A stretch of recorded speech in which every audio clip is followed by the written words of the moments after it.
खुश आमदीद इस नए एक्सप्लेनर में।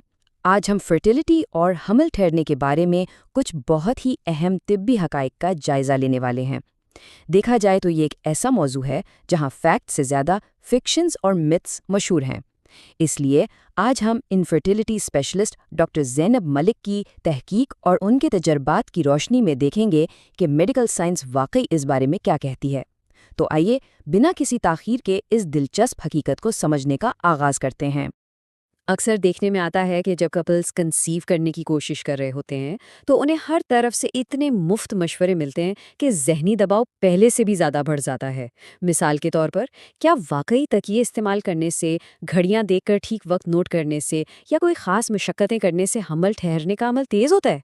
आज हम इन सारी फर्जी कहानियों और सकाफती बातों को साइड पर रखकर सिर्फ और सिर्फ प्योरली बायोलॉजिकल फैक्ट्स पर बात करेंगे। तो सबसे पहले बात करते हैं सेक्शन 1 की, जहां हम एक साइकिल की बिल्कुल बुनियादी बातों को समझेंगे। यहाँ एक बुनियादी मेडिकल हकीकत को वाज़े करना बहुत ज़रूरी है।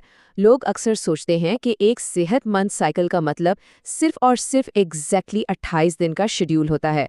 दरअसल ये बिल्कुल ठीक नहीं। यहाँ मुख्तलिफ दौरानिए देखे जा सकते हैं, जैसे कि 28, 30, 32 और यहाँ तक कि 35 दिन का साइकिल भी। और मेडिकल साइंस के मुताबिक ये सारे के सारे मुकम्मल तौर पर परफेक्टली नॉर्मल हैं। असल बात यह है कि हर जिस्म मुख्तलिफ तरह से काम करता है और ये वेरिएशंस कुदरती हैं। और बिल्कुल इसी तरह मेंसेस या ब्लीडिंग के दिनों का आम फ़र्क भी 3 से लेकर 7 दिनों तक हो सकता है। कुछ ख़वातीन के लिए ये सिर्फ 3 दिन हो सकता है और कुछ के लिए पूरे 7 दिन, और ये दोनों ही सूरतों में 100% नॉर्मल है। अपना साइकिल ट्रैक करने के लिए इस बेसलाइन नॉलेज का होना बहुत फ़ायदेमंद साबित होता है। अब आते हैं सेक्शन 2 की तरफ, जहां हम उन खास सुनहरी दिनों यानी गोल्डन डेज की तलाश पर बात करेंगे। इस अहम टाइम विंडो को मालूम करने का एक बहुत ही सिंपल और ज़बरदस्त फार्मूला है। कभी भी साइकिल के शुरू से आगे की तरफ गिनना स्टार्ट नहीं करना। इसके बजाय सबसे पहले अगली आने वाली मुतवक्का माहवारी की तारीख का अंदाज़ा लगाना है, फिर ठीक उस फ्यूचर डेट से एग्जैक्टली 12 दिन पीछे की तरफ गिनना है। और लीजिए, जो तारीख निकले वही अंदाज़न एग रिलीज़ होने का वक्त होता है ना? कितना आसान। क्योंकि अंडा यानी एग साइकिल के पहले 12 दिनों में आहिस्ता आहिस्ता मैच्योर हो रहा होता है, इसलिए इस टाइमलाइन के मुताबिक साइकिल का 12वां, 14वां, 16वां और 18वां दिन सबसे अहम बन जाते हैं।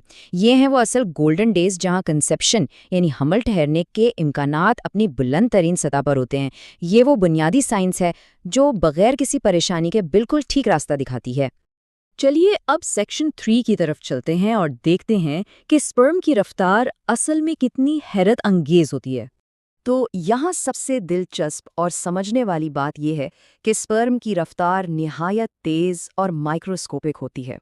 ये अपने टारगेट तक इतनी तेज़ी से पहुँचता है कि पलक झपकने की मोहलत भी नहीं मिलती। डॉक्टर ज़ैनब मलिक वाज़े करती हैं कि इस पूरे अमल में 1 मिलीसेकंड का हिस्सा भी नहीं लगता, यानी ये तकरीबन फौरी तौर पर अपनी मंजिल पर पहुँच जाते हैं। और सिर्फ इस एक नाकाबिले यकीन रफ्तार की वजह से सारी की सारी आम रिवायतें और टोटके बिल्कुल बेमानी हो जाते हैं। आधे घंटे तक लेटे रहना, तकिए की मदद से टांगे ऊपर उठाना, वॉशरूम जाने में देर करना या आम सफाई से बचना, इन सब की बिल्कुल कोई ज़रूरत नहीं है। दरहकीकत सफाई में ताख़ीर करना फ़ायदे के बजाय उल्टा नुकसान देता है, क्योंकि इससे अनवांटेड इन्फेक्शंस का खतरा बहुत ज़्यादा बढ़ जाता है। आगे बढ़ते हैं सेक्शन 4 की तरफ और उन गलत फहमियों को दूर करते हैं जो मेल परफॉर्मेंस के हवाले से आम पाई जाती हैं। हमारे यहाँ एक बहुत बड़ी गलतफहमी ये पाई जाती है कि कंसेप्शन के लिए एक लंबा दौरानिया लाजमी है। यहाँ ये मिथिकल एक्सपेक्टेशन देखी जा सकती है कि शायद 15 से 20 मिनट की ज़रूरत होती है, लेकिन मेडिकल रियलिटी बिल्कुल मुख्तलिफ है।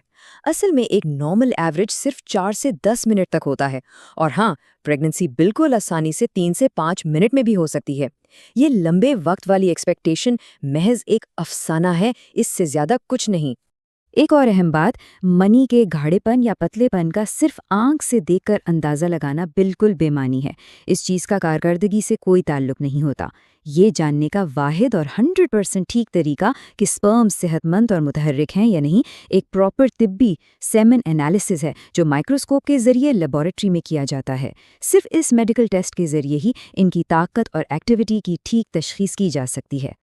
اب جب یہ وضاحتی جائزہ اپنے اختتام کو پہنچ رہا ہے تو ذہن میں پریکٹیکلی ایک ہی سوال اٹھتا ہے، ایسی نہ جانے اور کتنی پرانی طبی غلط فہمیاں ہیں جو لوگوں میں بلا وجہ ذہنی دباؤ پیدا کر رہی ہیں، جبکہ سچ تو یہ ہے کہ بائیولوجیکل حقیقت دراصل بہت سیدھی اور آسان ہوتی ہیں۔ ضرورت بس اس بات کی ہے کہ میتھس سے آگے بڑھ کر اصل سائنس اور حقائق پر غور کیا جائے۔